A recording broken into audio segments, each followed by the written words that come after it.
We have quite an interesting discussion today where we'll be talking about a cross-section of Nigerian voters yesterday criticizing the endorsement of President Bola Tinubu as the sole candidate of the All Progressives Congress APC for the 2027 presidential election, an insensitive and an act of self-preservation by politicians within the ruling party. That's coming from a cross-section of Nigerian voters.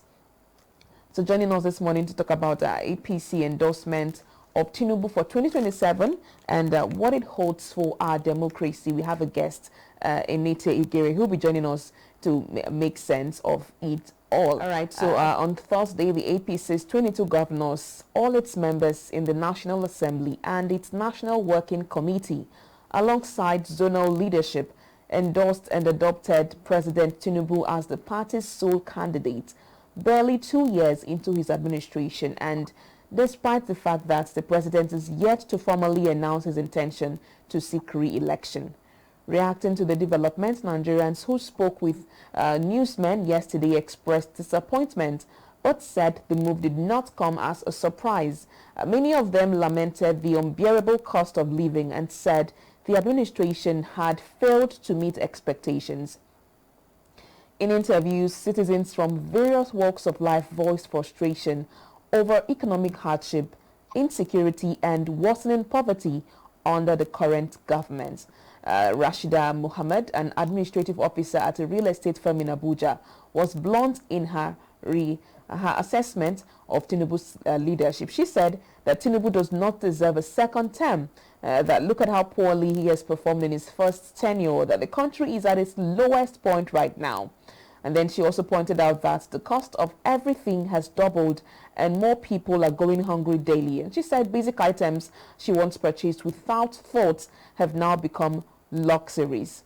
And then also Tafawa Mohammed, a farmer and fish seller, said the politician's endorsement of Tinubu for a second term was predictable, reflecting the self-serving nature of Nigeria's political class.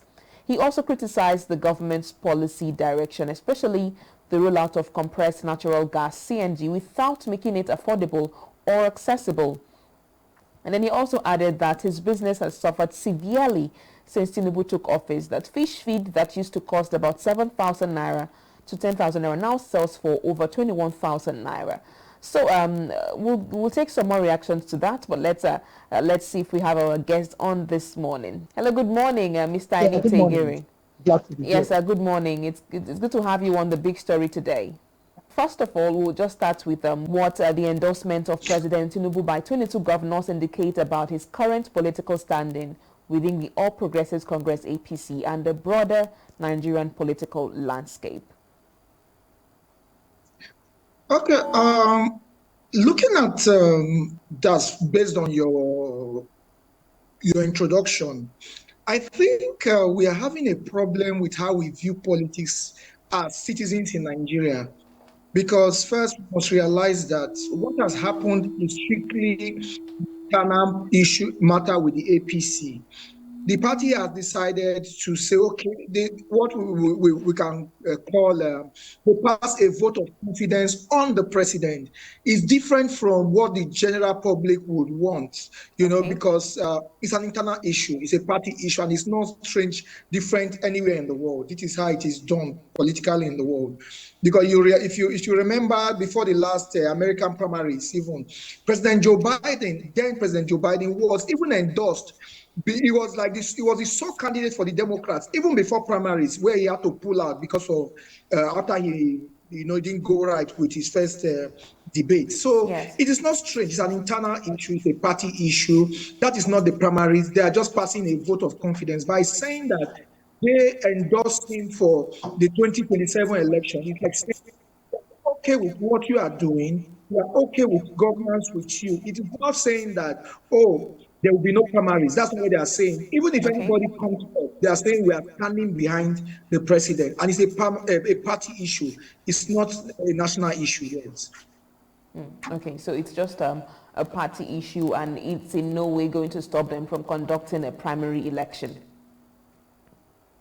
All Of right. course, it won't. If you follow the 20, I think the 2019 election that brought in the re-election of former President Muhammadu Buhari, even he too was endorsed by the party even before the primaries. So that was why when they went into the primaries, nobody even contested against him. So this is not a strange thing. It's normal in democracies. It's just that Nigerians, I think, we lack real understanding of what democracy is about. The Okay. party has met. The party, what they are saying is that we are satisfied with your policies, what you are doing. They are not saying that they will not go into a primaries. They are saying we are backing you. So if anybody comes, that person is probably not getting the backing of the entire party, because what we are seeing here is that the key stakeholders of the party are standing behind the president. And remember, it's just 2 years into the administration.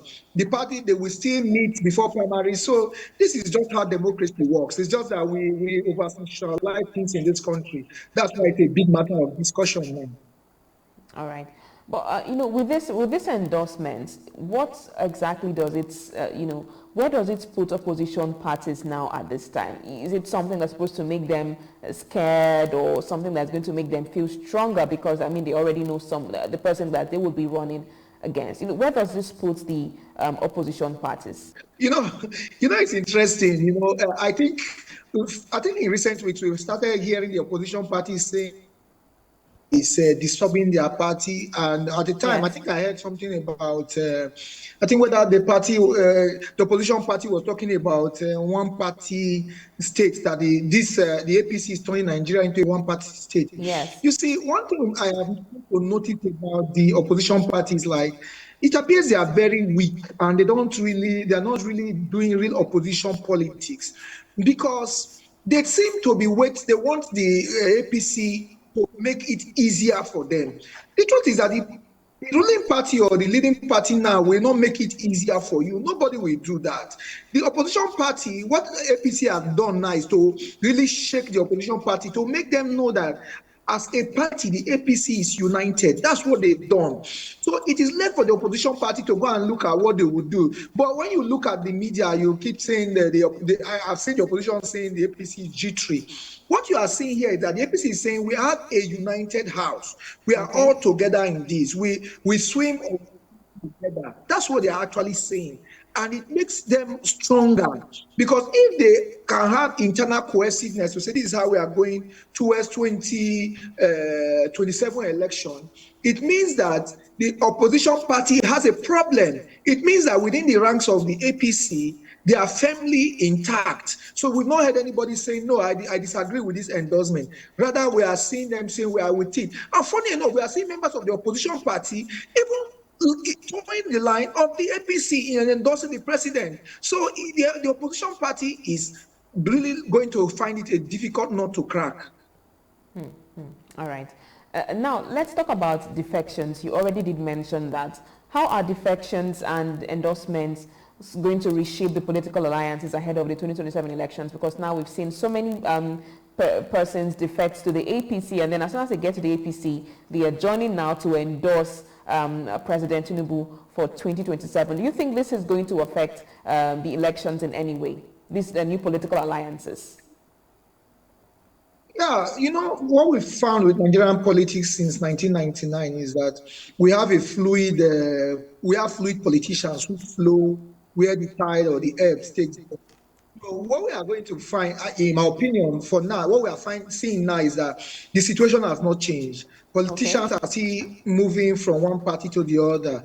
And as we go on, we will see more of it coming here, because now we are in 2025. We are seeing it, but it's going to be worse in 2026, because a lot of the party, they might switch sides, but then it appears the APC is more intact than other parties. Yesterday, since last night, we are seeing the rancor in PDP. PDP doesn't seem like it is going to find its foot anytime. We are seeing Labour Party. Labour Party is not the same Labour Party we have. Now we are seeing they are calling for a coalition. Recently, I think it was the former governor of Kaduna State, Nasser El-Rufai, that went to SDP. The other day we heard is ADC. Yesterday we saw them. So you find that they still are confused. They are moving back and forth. The opposition is in disarray. So I don't know how they're going to help themselves to put themselves together to really fight the APC, because it appears the APC has, done its own work and is ready to take the opposition to the cleaners, except something happens between now and the next election.